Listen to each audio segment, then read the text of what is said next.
ఈరోజు యలమంచిలి నియోజకవర్గానికి సంబంధించి ఎంపీటీసీలు, జెడ్పీటీసీలు, కౌన్సిలర్లు మిమ్మల్ని అందరినీ కూడా ఇక్కడికి ఆహ్వానించడానికి ప్రధానమైన కారణం ఏమిటో మీ అందరికీ బహుశా తెలిసే ఉంటుంటుంది.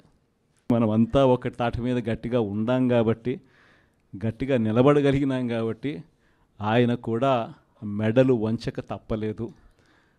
ఈరోజు మెడలు వంచక తప్పలేదు. ధర్మం, న్యాయం ఈరోజు గెలిచింది. మామూలుగా అయితే పోటీ పెట్టకూడదు. మనకు 600 చిల్లర ఓట్లు ఉన్నప్పుడు, వాళ్ళకు 200 చిల్లర ఓట్లు ఉన్నప్పుడు అసలు పోటీ పెట్టాలని ఆలోచన చేయడమే దుర్మార్గం. ఆలోచన చేయడమే ధర్మం కాదు. ఆలోచన చేయడమే ఒక అన్యాయం. ఎందుకనంటే నీకు సంఖ్యాబలం లేనప్పుడు నువ్వు ఎందుకు పోటీ పెడతా ఉండవు? అంటే మేము కొనేదానికోసమే కదా, ప్రలోభాలు పెట్టేదానికోసమే కదా, మన తప్పు కదా. అలా చేయడమే ధర్మం కాదు. కానీ అలాంటి మనిషి అలా చేయడం తన నైజం. ఆ మనిషి తన అదే మాదిరిగానే చేసినా కూడా వైఎస్ఆర్ కాంగ్రెస్ పార్టీ కార్యకర్తలందరూ కూడా, నాయకులందరూ కూడా ఒక తాటి మీద గట్టిగా విలువలకు, విశ్వసనీయతకు గట్టిగా నిలబడ్డారు కాబట్టి ఆయన తల వంచక తప్పలేదు. మేనిఫెస్టోలో ఏదైతే మనం చెప్పామో ఎక్కడా కూడా మాట తప్పల.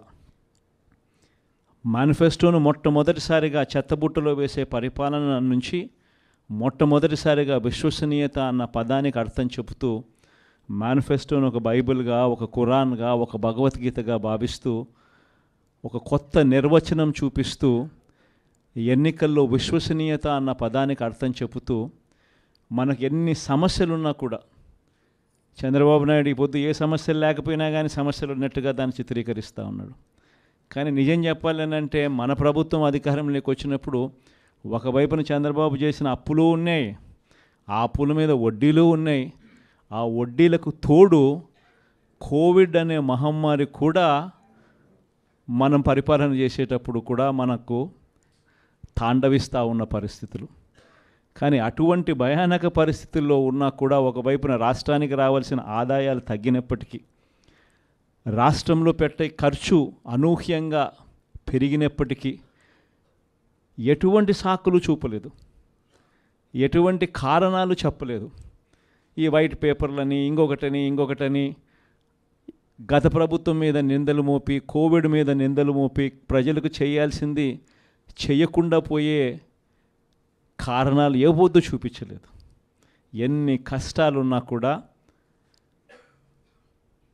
చిక్కటి చిరునవ్వుతోనే ప్రతి ఒక్కరికి కూడా, ప్రతి ఇంటికి కూడా మంచి చేస్తూ, ఇదిగో ఈ నెలలో ఈ కార్యక్రమం చేస్తాం, ఇదిగో ఈ నెలలో ఇది చేస్తాం, ఇదిగో ఈ నెలలో ఇది చేస్తాం, ఇదిగో ఈ నెలలో ఇది చేస్తామని చెప్పి గతంలో ఎప్పుడూ జరగని విధంగా ఏకంగా బడ్జెట్లో ఒక క్యాలెండర్ రిలీజ్ చేసి గత 5 సంవత్సరాల పాలనలో కూడా ఏ నెలలో ఏం చేస్తాము అని చెప్పి క్యాలెండర్ రిలీజ్ చేసి బటన్ నొక్కి నేరుగా ప్రతి ఇంటికి డోర్ డెలివరీ చేసిన చరిత్ర గతంలో ఎప్పుడూ కూడా జరగల.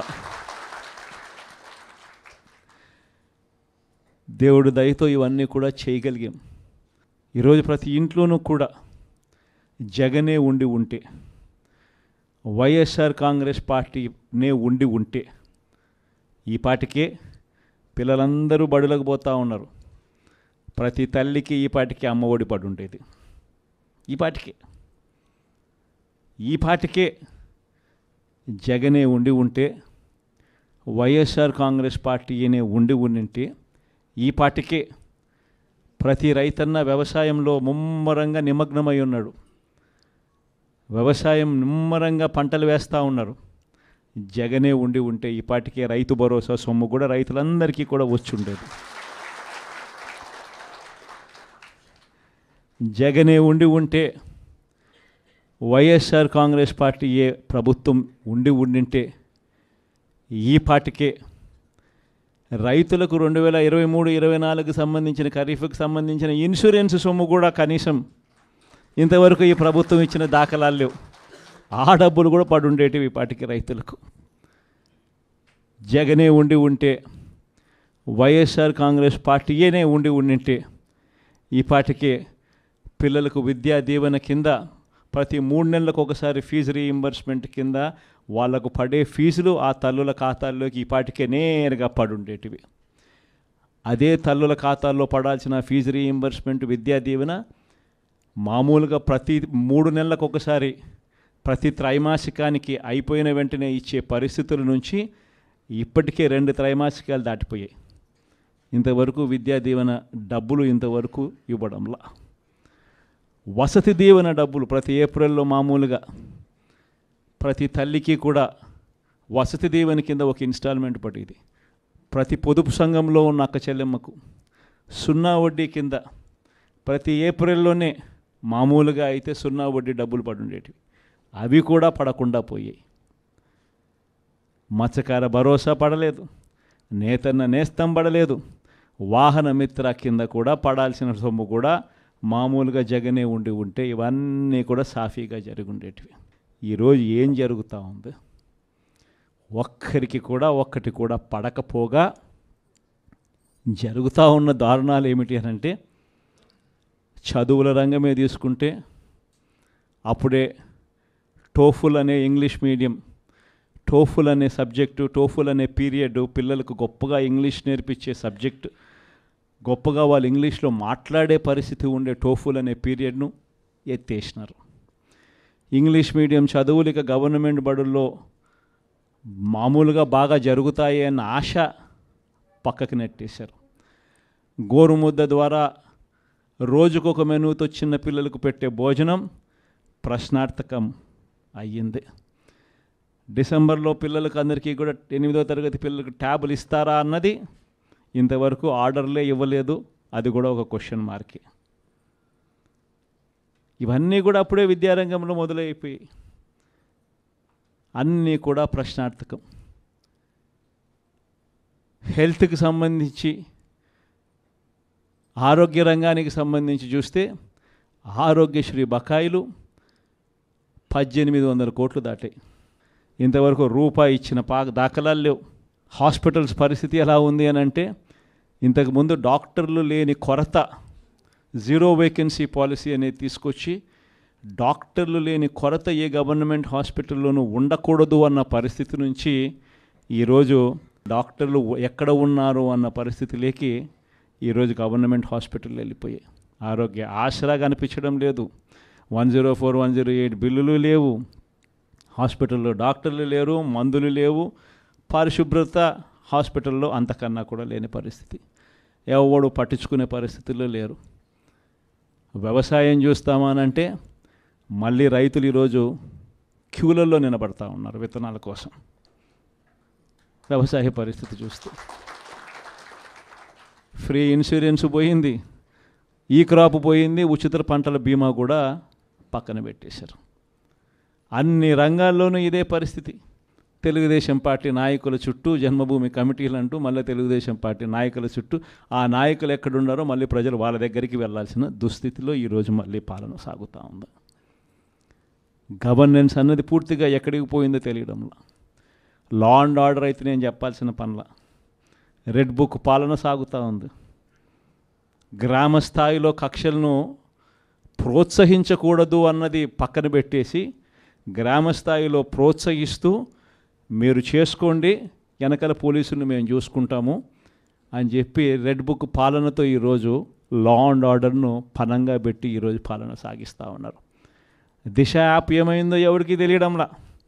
ఇంతకుముందు ఏ అక్క చెల్లెమ్మ ఆపదలో ఉన్నా కూడా దిశ యాప్ ఫోన్లో బటన్ నొక్కితే చాలు 10 నిమిషాల్లో పోలీసు వాళ్ళు వచ్చి ఆ అక్క చెల్లెమ్మకు తోడుగా ఉండే పరిస్థితి నుంచి ఆ దిశ యాప్ ఈరోజు ఏమైందో కూడా అర్థం కావడంలా. అన్నీ కూడా 2.5 నెలలే. ఇన్ని మంచి పనులు చేసిన మనకే ఈ మాదిరిగా నెంబర్లు వచ్చినప్పుడు, ఇంకా ఆయన ఏ మంచి పని చేయనప్పుడు, అన్ని వ్యవస్థలను నీరు గారుస్తూ ఉన్నప్పుడు, ఇచ్చిన ఏ మాట నెరవేర్చినప్పుడు, అన్నీ అబద్ధాలే అని చెప్పినప్పుడు, ప్రజలు ఈ మోసాన్ని, మోసబోయాము అన్న ఈ మోసాన్ని వాళ్ళల్లో ఒక కోపంగా తయారవుతుంది. ఎప్పుడైతే మోసం చేసినప్పుడు ఆ మోసంలో నుంచి ఒక కోపం పుట్టినప్పుడు, ఆ కోపం అన్నప్పుడు మళ్ళీ చంద్రబాబు నాయుడు గారి గ్రాఫ్ ఈ మాదిరిగా జరగాల్సిందే. ఈ 5 ఏళ్లలో కష్టాలు ఉండవా అంటే నేను ఉండవు అని నేను చెప్పను. కష్టాలు ఉంటాయి. కష్టాలు లేకుండా సృష్టి ఉండదు. ఒక చీకటి వస్తుంది, చీకటి వచ్చిన తర్వాత మళ్ళీ మరుసటి రోజు పగలు రాక తప్పదు, అదే సృష్టి. కాబట్టి ఈ 5 ఏళ్ళు మన కష్టాలు ఉండవా అంటే ఉంటాయి. కష్టాలు ఏ స్థాయిలో పరాకాష్ఠకు పోవడం నేను చూశాను అని అంటే, నన్నే 16 నెలలు జైల్లో పెట్టారు. అంత తీవ్రమైన కష్టాలు కూడా చూశా. కాబట్టి నేను ఎందుకు చెప్తా ఉన్నానంటే, ఈ విషయం కష్టాలు లేకుండా ఉండవు, కానీ కష్టాలు వచ్చినప్పుడు మనం ఎలా ప్రవర్తిస్తూ ఉన్నాము, మన వ్యక్తిత్వం ఎలా ఉంది, మన క్యారెక్టర్ ఏమిటి అన్నది మాత్రం మనకు శ్రీరామ రక్షగా నిలబడుతుంది అన్నది మాత్రం ప్రతి ఒక్కరు గుర్తుపెట్టుకుని. మనం చేసిన మంచి ఎక్కడికి పోలేదు. వచ్చే 5 ఏళ్లలో ఏ తెలుగుదేశం పార్టీ కార్యకర్త కూడా ప్రజల్లోకి వెళ్ళి మేము పలాని మంచి చేశాము అని చెప్పుకునే పరిస్థితిలో ఏ తెలుగుదేశం పార్టీ కార్యకర్త ఉండడు. ఎందుకంటే వాళ్ళు చెప్పినటివన్నీ అబద్ధాలు, మోసాలే. కాబట్టి ప్రజలు వాళ్ళ నిలదీసే కార్యక్రమమే జరుగుతుంది. అదే ప్రజలు మళ్ళీ మన వైఎస్ఆర్సీపీ కార్యకర్తలను వీళ్ళు మంచోళ్ళు, ఏ రోజు అబద్ధాలు చెప్పలా, ఏ రోజు మోసాలు చేయలా, చెప్పింది ఏదైనా కూడా చేసి చూపించారు, వీళ్ళు మంచోళ్ళు అని మళ్ళీ వైఎస్ఆర్ కాంగ్రెస్ పార్టీ కార్యకర్తలకు ప్రజలే దండలు వేసి మళ్ళీ మనం నా స్థానంలో కూర్చోబెట్టే పరిస్థితి కూడా ఖచ్చితంగా జరుగుతుంది. ఎన్నికలప్పుడు ఏం చెప్పినాడు? ఎన్నికలప్పుడు వాళ్ళ మనుషులందరినీ ఇళ్ళకి పంపించినాడు. వాళ్ళ ఎమ్మెల్యేలను, వాళ్ళ మనుషులను అందరినీ పంపించి ఇళ్ళకి పంపించినప్పుడు వాళ్ళ క్యాంపెయిన్ కూడా ఏమిటి? చిన్నపిల్లలు కనపడినారనుకో, నీకు 15,000, నీకు 15,000, నీకు 15,000, నీకు 15,000. సంతోషమా అని అడిగేవాడు. ఇంట్లో నుంచి వాళ్ళ అమ్మ బయటకు వచ్చిందనుకో, నీకు 18,000, సంతోషమా అని అనేవాడు. ఆ ఇంట్లో నుంచి వాళ్ళ అమ్మకు సంబంధించిన వాళ్ళ అక్కనో వాళ్ళ చెల్లెలనో బయటకు వచ్చిందనుకో, నీకు 18,000, సంతోషమా అని అనేవాడు. ఆ ఇంట్లో నుంచి ఒక 20 ఏళ్ళ పిల్లోడో ఎవరో ఒకరు బయటకు వచ్చినా అనుకో, నీకు నెలకు 3,000 నిరుద్యోగ వృత్తి, నీకు సంతోషమా అని అనేవాడు. సరే, కండువా వేసుకొని ఒక రైతు ఆ ఇంట్లో నుంచి బయటకు వచ్చినా అనుకో, నీకు 20,000 సంవత్సరానికి, సంతోషమా అని అనేవాడు.